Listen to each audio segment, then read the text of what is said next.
Okay, I want to warn everyone that number one, I'm outside today because it's pretty and I want to sit out here. I think it's nice to talk outside too. It just makes it a little more relaxed. And I know time management can be um, kind of a sensitive topic for some people. I want to also warn you that I forgot to grab my phone, so I can't see, I don't think I'm going to be able to see the comments, but go ahead and put them in if you have any questions or comments. I'll check it right after we're done here and come right back and answer anything that you have that you want to talk about. Or if you watch this on the replay, hashtag replay, I will do it then as well. I wanted to first introduce myself. I'm Melissa Fryer. I am the CEO, the main mentor at Build a Better Bakery, which is the group that helps mentor and support bakers all over the world. And what I like to do is give you ideas, strategies, inspiration to help you take more control of your business so you don't feel as overwhelmed or not knowing what to do or not having any support, right? A lot of us do this alone. And also at the same time, holding on to a portion of joy for what you do, because I think that we as entrepreneurs can get kind of wrapped up in what we're doing and forget that it's actually a pretty cool job to have. So I just want to make sure that that's still forefront for you as well as you're working, because baking can be very hard. So keeping that joy intact, but then also creating an income. So I want you to be successful no matter what that means for you. I want you to feel like your time is being well spent.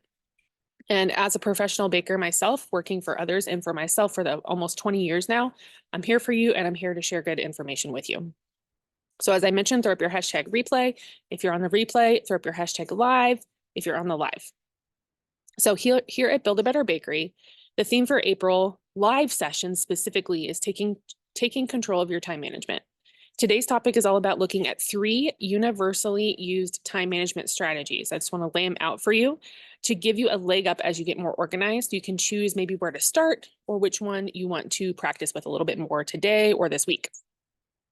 And also, I want to mention, if you're in the place where you would love to become quickly successful with pop-ups and markets, I want to make sure that you know that you can register for your spot in the upcoming April 16th virtual workshop, which you can come to live in Zoom with me, or you'll get a replay. So you can come live or just get the replay.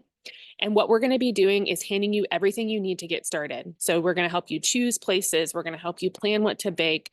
We're going to help you market, figure out ideas on how to market and get people there, and how to sell out. What does that mean? What will that look like? I want you to be creating and generating a good income from these events.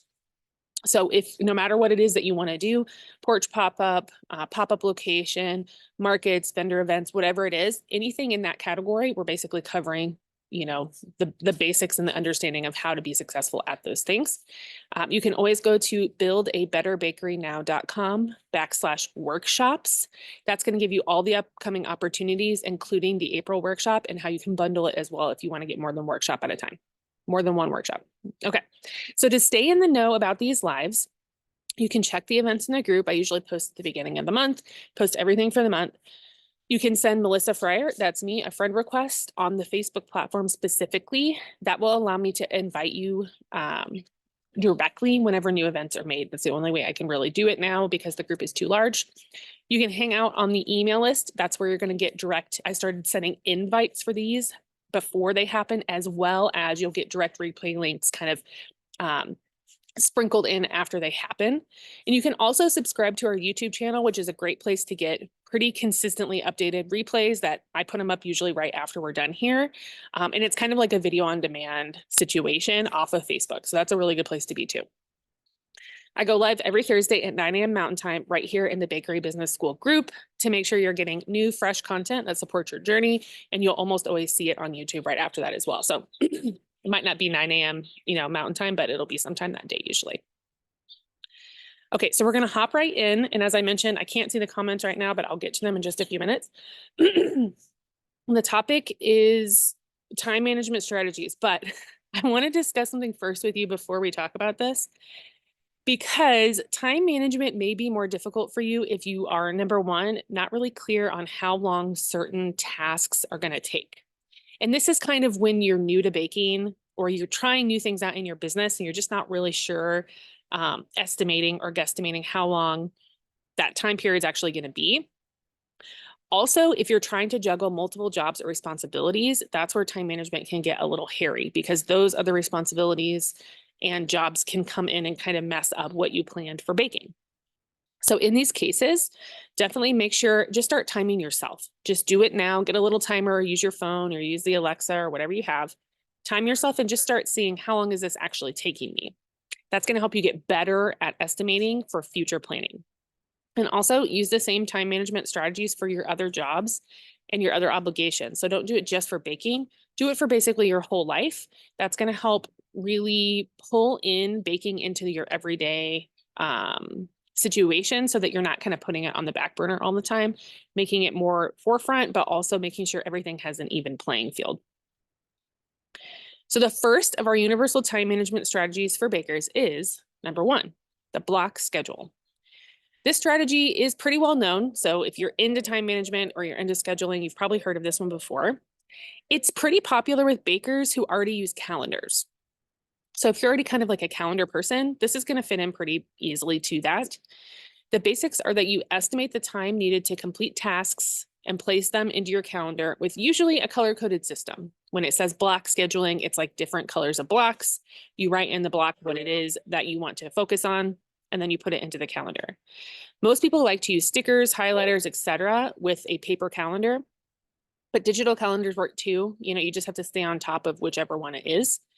So to give you an example, a Monday might look something like this. I got a red block, 7 to 9 a.m., get kids ready for school and drop off. And then I have 9:30 to 11, bake cake. Then I have 11:30 to 12:30, lunch. Then I have 1 to 2:30, print labels and organize baking area. And then I have a blue block, 3 to 5, pick up kids and homework. Brown block, 5:30 to 7, dinner and bedtime. Purple block, 7:30 to 8, respond to emails. Gray block, 8 to 10, embroidery and watch my show. Okay, that's just kind of a quick example of what it might end up looking like in your calendar. So this can be quite simple. This was a little more complicated. There were kind of, because I've got the kids in this particular schedule, there's a little more going on there. Or it might be even more complicated if you have a lot more, obligations going on. But it's a good place to start if you've never block scheduled before, just to give it a try. And I first want to point out that I did include a 30-minute buffer in between each block because realities of life, So if you're trying to put things back to back to back, you're not really going to feel successful likely because things are going to happen that are going to elongate the first, the task before, or something else is going to happen that needs your attention. So I like having a 30-minute block in between just naturally placed in there. And I think that on top of that, you also want to have at least one block of something that you want to do, something that's for you, something that you're going to look forward to, not just a bunch of work back to back to back, but something throughout the day that's exciting.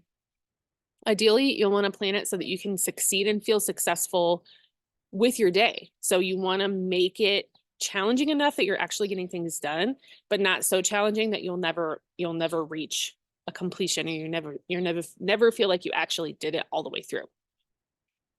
And then lastly, as I mentioned, having something in there that's exciting. So even if it's like a coffee run or a call with your friend or something that just takes a few minutes, like if you like Sudoku, playing Sudoku for 20 minutes, just having something like a break. Like if I homeschool my kid, and in her homeschooling stuff, I'll put in little mazes or a picture find or a coloring book or something like that. It's like a brain break, right? Something to be a little more excited about. So having that in there into your schedule, your block scheduling, is important.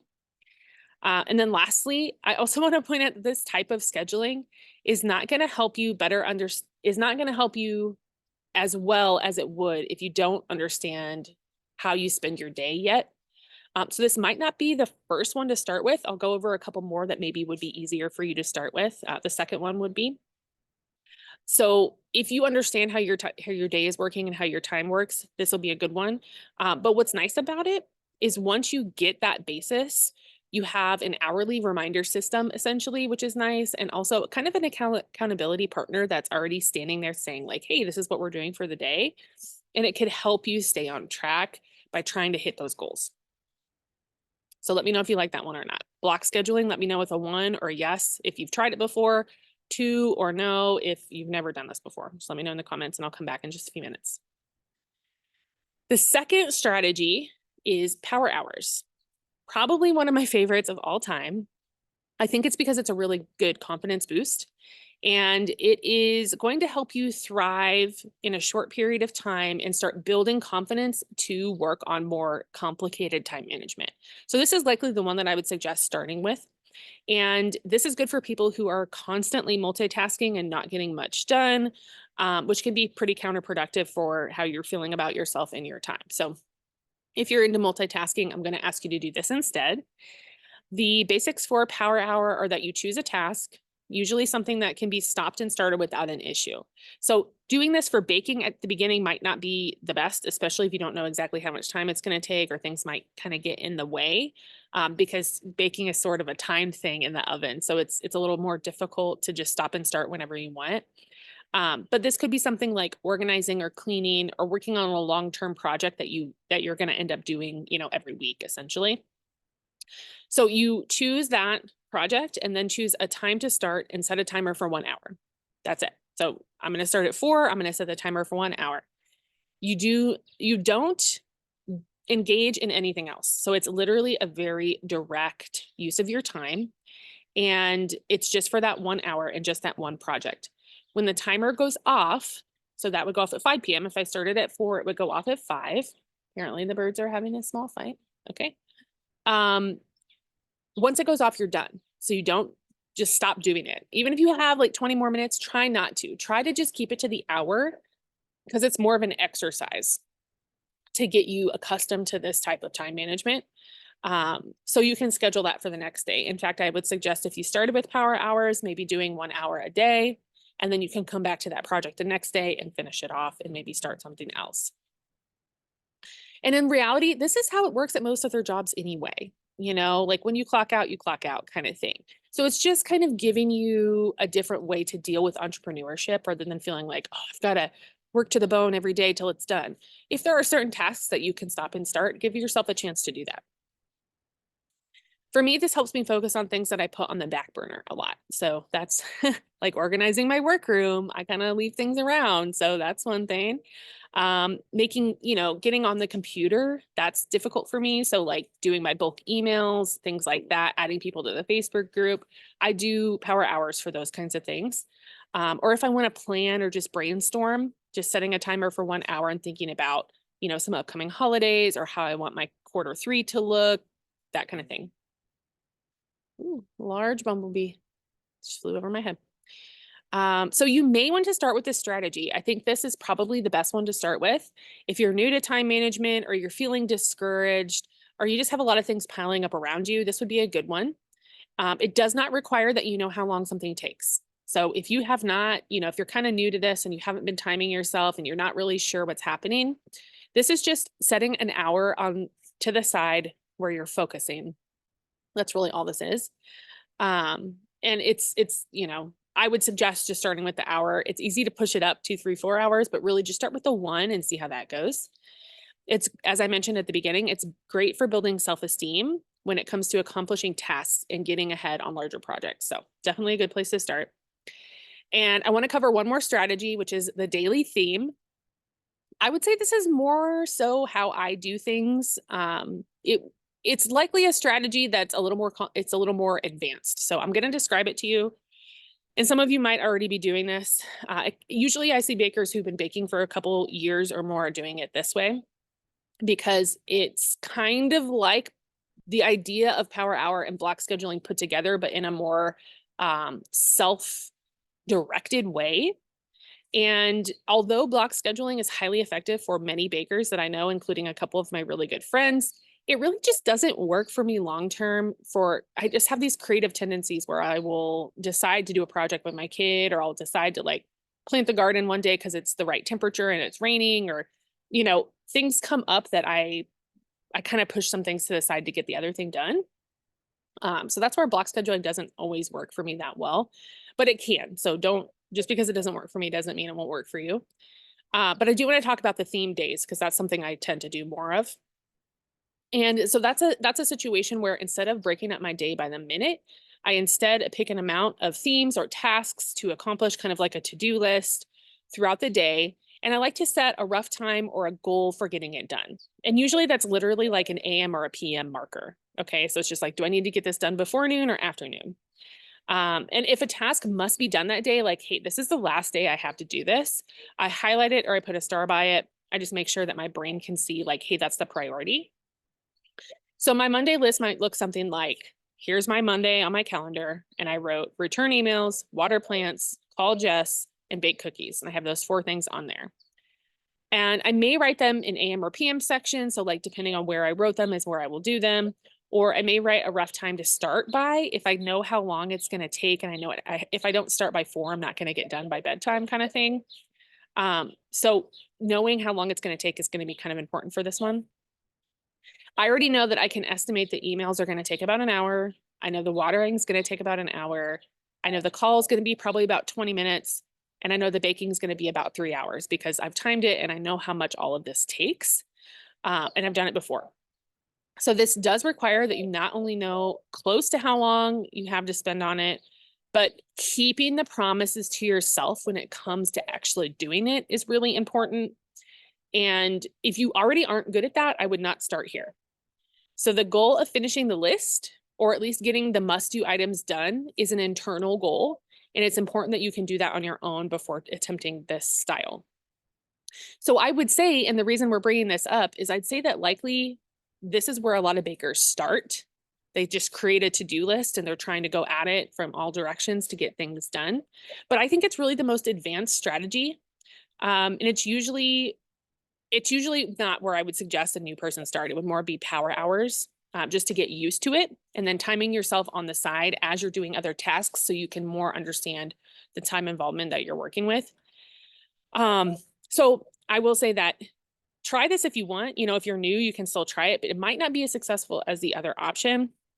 And if you already have procrastination issues that are getting in the way, which I know also is very common with a lot of the bakers that I work with, that's usually due to other outside influences like fear or self-esteem that might not necessarily be related to time management specifically.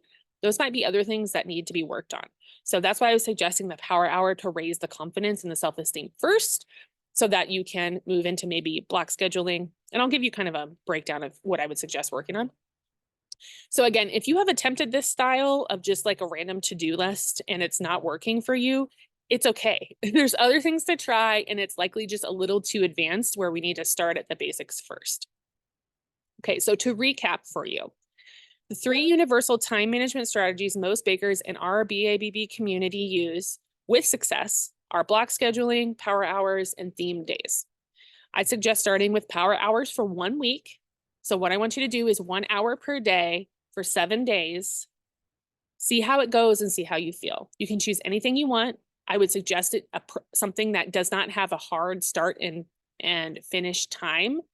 So usually not like timed events like baking in the oven, that kind of thing, but something that you can start and stop. Do that for 7 days and see how you feel. Then moving into trying block scheduling for at least 2 weeks.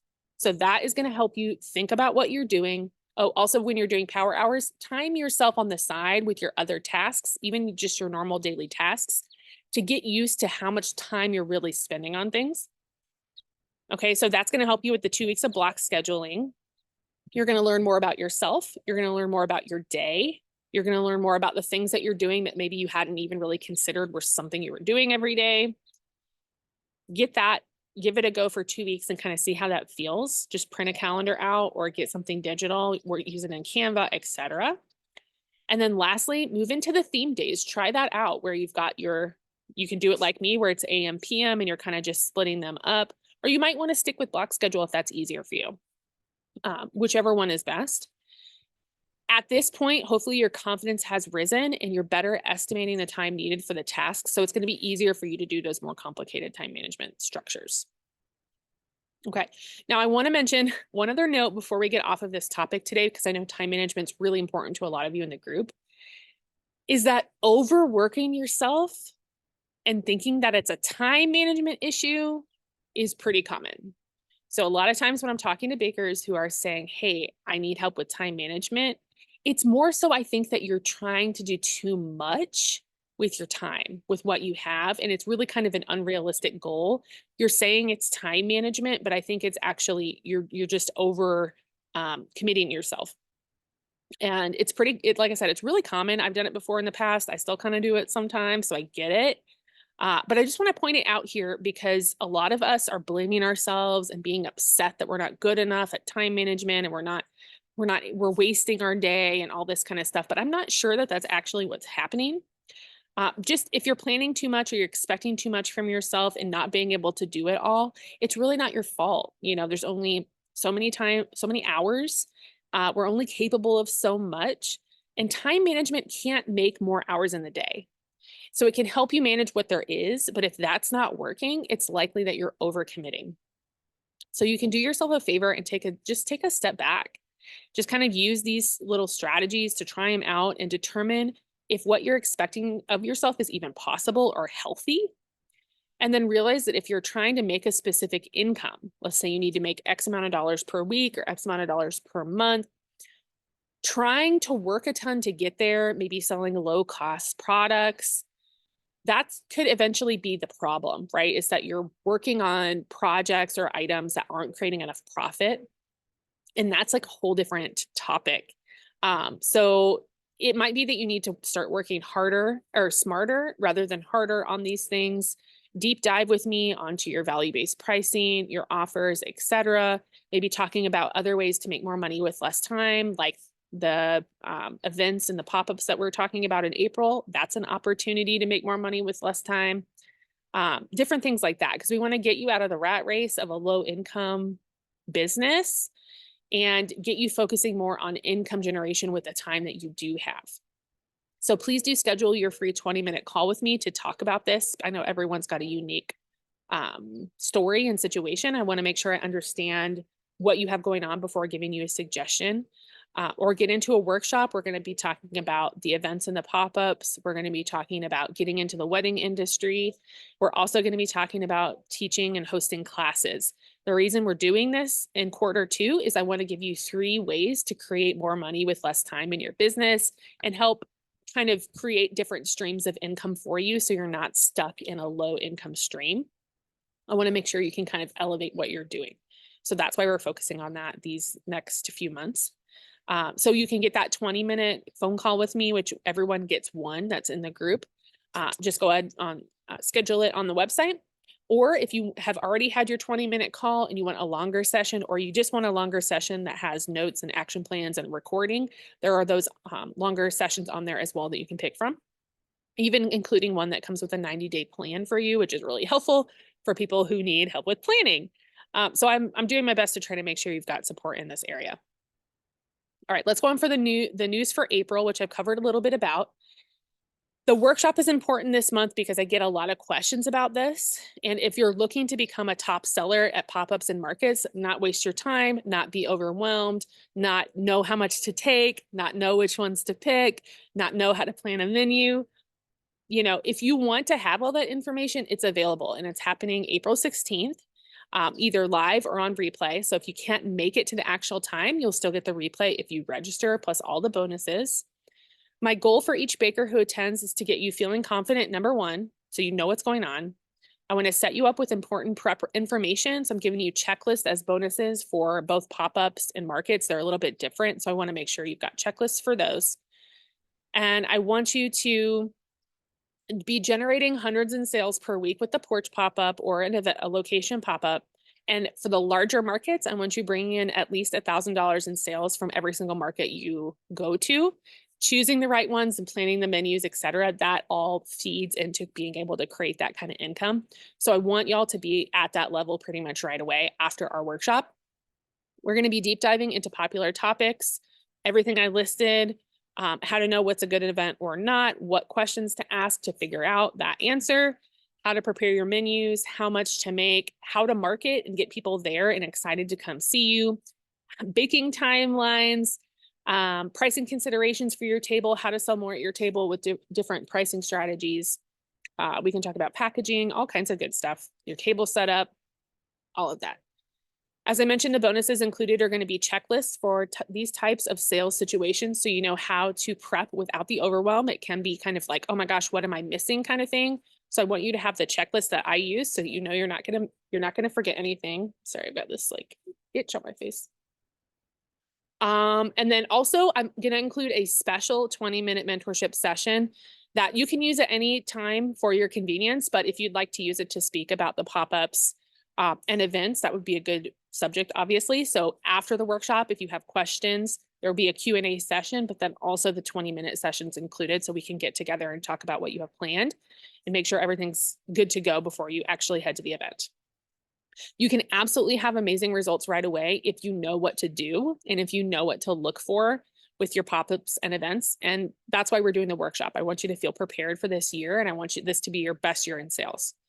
The workshop is valued at well over $100. I haven't actually calculated it, but it's valued at least over 100. And what I'm doing is I'm hosting these monthly as your professional development for just 20 bucks. So it's affordable, it's good for people who are just getting started, and it's got a money back guarantee as well. I promise you're going to love it. And if for some weird reason you don't, there's a money back guarantee you can use. I want to make sure that you really enjoy these workouts, workshops. You can also bundle the workshop with our other 2 sessions coming up in Q2. As I mentioned, we're covering wedding industry and hosting classes. 2 really good ways to expand your business and make more income with your time. I do both of these, and I've done both of these for years, including hundreds of vendor events. I'm professionally trained in wedding, essentially. So I can talk about how those sales are a little bit different than just a regular custom order, how to get into the industry, what to look for, how to market yourself, how to be a little more unique, etc. And the classes, I literally am teaching multiple classes a month here. I just had 2 this week. Both are sold out. I had 2 sold out classes last week. I have another sold out class next week. So if you want to learn more about that, I can help as well. So you can head over to the website to grab a spot in the Pop-Ups and Markets workshop, again, happening April 16th, live and on the replay. It is at buildabetterbakerynow.com/workshops.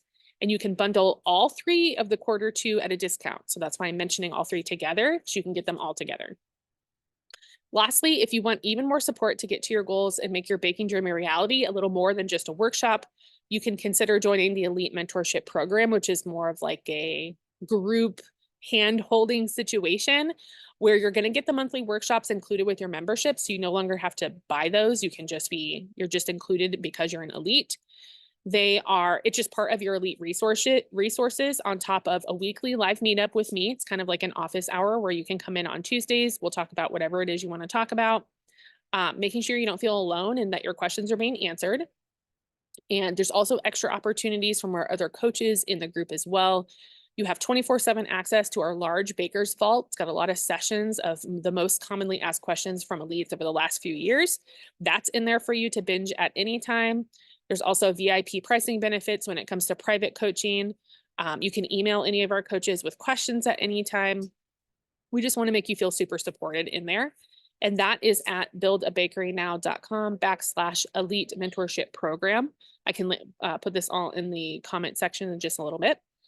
So that's a good thing to look at. And especially because right now the introductory tier is currently set at $49 a month, which is a pretty good deal, seeing that we have the monthly workshop included, plus the weekly sessions with me in person, online, and Zoom, and then all of the access to the vault and the coach email and everything that you might need to get some support. Same thing with this, we offer a 7-day money back guarantee. So if you join the program, you can come take a look inside, you can email the coaches, you can get a feel for it and decide if it's something you want to stick with. Because again, we want to make sure you're happy with us. Okay, that's all for today's topic on 3 popular time management strategies. I hope something in there caught your eye and something that you can try today. So my challenge for you is to try one. I would start with the power hour, pick a time today to do it. I want you to give it a shot and then either send me a DM or an email or a message and let me know which one you chose and how it worked. And maybe even send me an example if you want me to look it over. If maybe you made a block schedule, I'll be happy to do that. Okay. All right. Hope you all have the best day and I will see you later. Bye.